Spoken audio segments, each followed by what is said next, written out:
Hello friends, स्वागत है आपका यूपीएससी ब्रेकेबल में।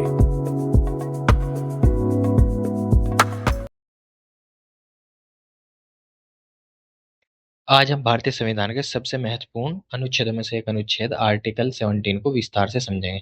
यदि आप यूपीएससी, बीपीएससी या यूपीपीसीएस या एसएससी जुडिशरी या किसी भी प्रतियोगी परीक्षा की तैयारी कर रहे हैं तो ये वीडियो आपके लिए बहुत महत्वपूर्ण है। इसको आखिर तक जरूर देखें, आपके बहुत सारे क्वेश्चन इस वीडियो से हो जाएंगे। आज हम केवल अनुच्छेद 17 को मतलब पढ़ेंगे ही नहीं, इसके पीछे का इतिहास, संविधान निर्माताओं का क्या उद्देश्य था इसके पीछे, इससे जुड़े कानून जैसे कि SC/ST एट्रोसिटी एक्ट, महत्वपूर्ण संशोधन, सुप्रीम कोर्ट के कुछ महत्वपूर्ण फैसले तथा यूपीएससी के लिए कुछ महत्वपूर्ण फैक्ट्स भी देखेंगे और उनको समझेंगे अच्छे से। अनुच्छेद 17 क्या कहता है इसके बारे में देखते हैं।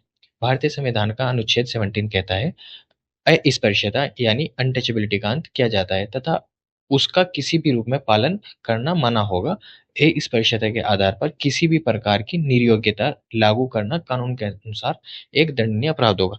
ध्यान रखने वाली बात है, यह अनुच्छेद केवल एक घोषणा नहीं है बल्कि इसे लागू कराने के लिए संसद को कानून बनाने की शक्ति भी है। कानून इसके लिए कोई भी संसद इसके लिए कोई भी कानून बना सकता है। अनुच्छेद 17 की आवश्यकता क्यों पड़ी है, ये भी एक प्रश्न है। भारत में सदियों तक जाति व्यवस्था के कारण समाज का एक बड़ा वर्ग सामाजिक भेदभाव का शिकार बना रहा, जिसको दलित समुदाय कहते हैं। ये कुछ अन्य समुदाय हैं मंदिरों में प्रवेश नहीं मिलता था आसानी से, सार्वजनिक कुओं से पानी भरने नहीं दिया जाता था, स्कूलों में अलग बैठाया जाता था, जैसे कि ऊंची जाति वाले ऊपर बैठेंगे, अलग बैठेंगे, जो नीची जाति कहने वाले लोग थे वह अलग बैठेंगे, नीचे बैठेंगे। होटल और धर्मशालाओं में प्रवेश नहीं मिलता था। सामाजिक एवं धार्मिक कार्यक्रमों से इन्हें दूर रखा जाता था। डॉक्टर भीमराव अंबेडकर खुद भी इस भेदभाव का अनुभव कर चुके थे, इसलिए संविधान सभा में उन्होंने सामाजिक समानता को सर्वोच्च प्राथमिकता दी। इसी सोच का परिणाम है अनुच्छेद 17। इसीलिए ये संविधान में लाया गया। क्या संविधान में अनटचेबिलिटी की परिभाषा दी गई, ये भी एक महत्वपूर्ण प्रश्न है। तो इसका आंसर होगा संविधान में कहीं भी अनटचेबिलिटी की परिभाषा नहीं दी गई है, उसको कहीं भी डिफाइन नहीं किया गया है। संविधान में अनटचेबिलिटी शब्द की कोई भी व्याख्या, ये परिभाषा नहीं है। सुप्रीम कोर्ट ने स्पष्ट किया है कि इसका अर्थ केवल जाति आधारित अस्पृश्यता नहीं है। इसका अर्थ है सामान्य सामाजिक दूरी, धार्मिक रीति रिवाज या व्यक्तिगत स्वच्छता से संबंधित व्यवहार नहीं कहे। यह प्रश्न यूपीएससी में कई बार इनडायरेक्टली रूप से पूछा जा चुका है। अनुच्छेद 17 की सबसे बड़ी विशेषता क्या है?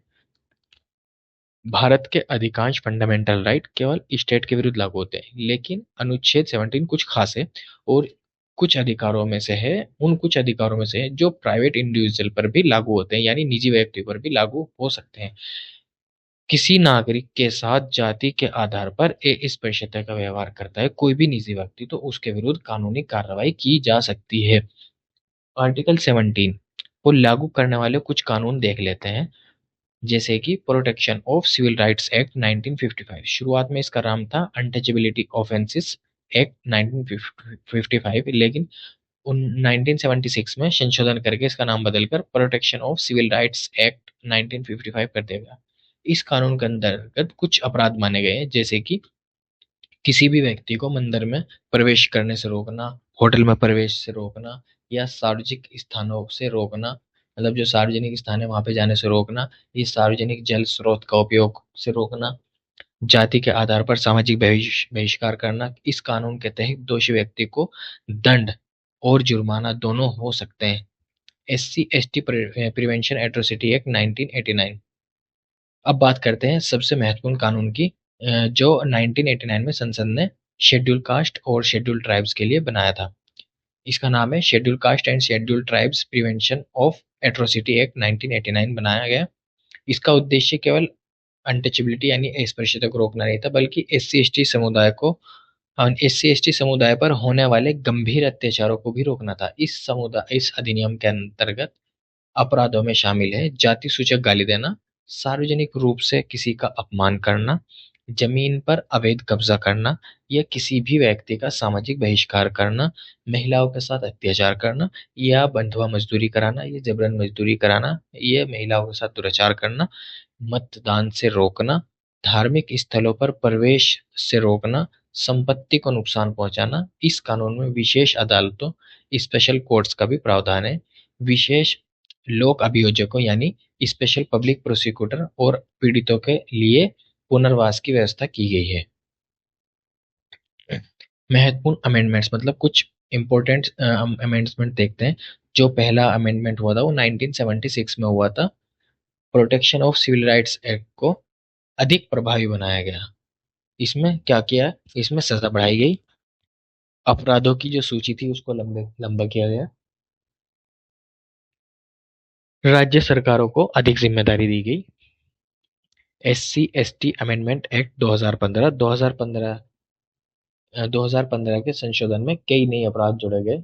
मतलब कई नए अपराध उसमें जोड़ दिए गए, जैसे कि सामाजिक बहिष्कार नहीं कर सकते अब हम, आर्थिक बहिष्कार भी नहीं कर सकते किसी का, शिक्षा से वंचित नहीं कर सकते किसी को, पंचायत में चुनाव अगर जो कोई लड़ना चाहता है चाहे वो किसी भी कास्ट जाति बिरादरी का है तो वो लड़ सकता है बिल्कुल। महिलाओं के विरुद्ध कुछ नए अपराध जोड़े गए, जैसे इसमें स्पेशल कोर्ट्स की व्यवस्था की गई और मजबूत बनाया गया स्पेशल कोर्ट्स को। एससी एसटी अमेंडमेंट एक्ट 2018 आया। यह बहुत महत्वपूर्ण है, यूपीएससी फैक्ट है। 2018 में सुप्रीम कोर्ट ने एक निर्णय दिया जिससे गिरफ्तारी से पहले कुछ सुरक्षा उपाय लागू हो गए थे। इसके बाद संसद ने संशोधन करके स्पष्ट किया कि एफआईआर दर्ज करने से पहले प्रिलिमिनरी इंक्वायरी की आवश्यकता नहीं है। सरकारी कर्मचारी की गिरफ्तारी के लिए पूर्व अनुमति की आवश्यकता नहीं है। एंटीसिपेटरी बेल यानी अग्रिम जमानत सामान्यतः उपलब्ध नहीं होगी यदि प्रथम दृष्टया मामला बनता है तो। अब कुछ सुप्रीम कोर्ट के महत्वपूर्ण निर्णय देख लेते हैं, जैसे कि नंबर 1 है स्टेट ऑफ कर्नाटका वर्सेस अप्पा बालू इंगाले 1995 में। ये अनुच्छेद 17 का सबसे महत्वपूर्ण निर्णय माना जाता है। सुप्रीम कोर्ट ने कहा जाति आधारित अस्पृश्यता संविधान की भावना के विरुद्ध है। अनुच्छेद 17 केवल प्रतीकात्मक प्रावधान नहीं है बल्कि सामाजिक क्रांति का माध्यम है। Case number 2 people's union for democratic rights versus union of India 1982।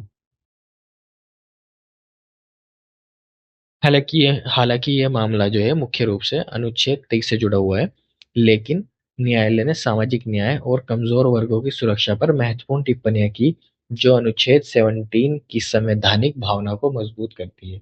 Case number 3 Subhash Kashinath Mahajan versus state of Maharashtra 2018। Supreme court ने कुछ सुरक्षा उपाय निर्धारित किए, जैसे कि नंबर 1 प्रिलिमिनरी इंक्वायरी जरूरी बनाया गया, सीनियर ऑफिसर की अनुमति को जरूरी बनाया गया, तत्काल गिरफ्तारी पर नियंत्रण कर दिया गया।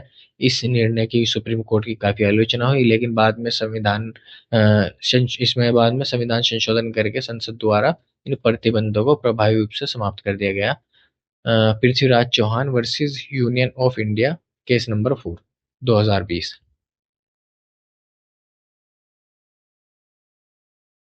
सुप्रीम कोर्ट ने 2018 में संशोधन की संवैधानिक वैधता को बरकरार रखा, साथ ही कहा कि यदि प्रथम दृष्टया मामला नहीं बनता तो न्यायालय उपलब्ध कानूनी उपचारों पर विचार कर सकता है। अब कुछ यूपीएससी मेंस पर्सपेक्टिव से कुछ बातें देख लेते हैं। नंबर 1 बात यह है कि अनुच्छेद 17 जो है वो केवल एक फंडामेंटल राइट नहीं है, यह है social justice, human dignity, equality, constitutional morality, inclusive democracy, इन सब का आधार है। डॉक्टर अंबेडकर ने कहा था कि राजनीतिक लोकतंत्र तब तक सफल नहीं हो सकता जब तक सामाजिक लोकतंत्र स्थापित न हो जाए।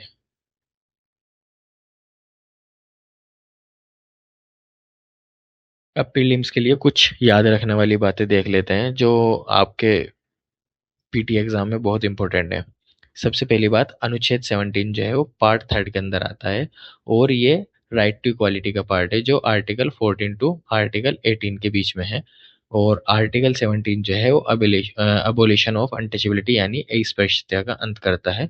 और इसके अंतर्गत जो कानून बनाए गए हैं वो protection of civil rights act 1955 और SC ST atrocity act 1989, 2015 amendment, 2018 वाला अमेंडमेंट, ये याद रखने वाली बात है।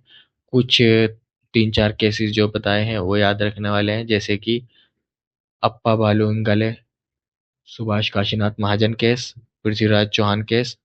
अब इसका कंक्लूजन देखते हैं क्या है। अनुच्छेद 17 केवल एक कानूनी प्रावधान नहीं है, बल्कि भारत की सामाजिक क्रांति का आधार है।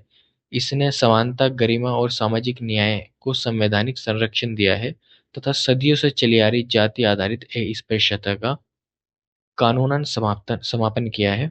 यदि यदि आपको ये वीडियो पसंद आया है तो इसे लाइक करें, अपने दोस्तों के साथ शेयर करें और यूपीएससी ब्रेकेबल चैनल को सब्सक्राइब करना ना भूलें। धन्यवाद। हाँ।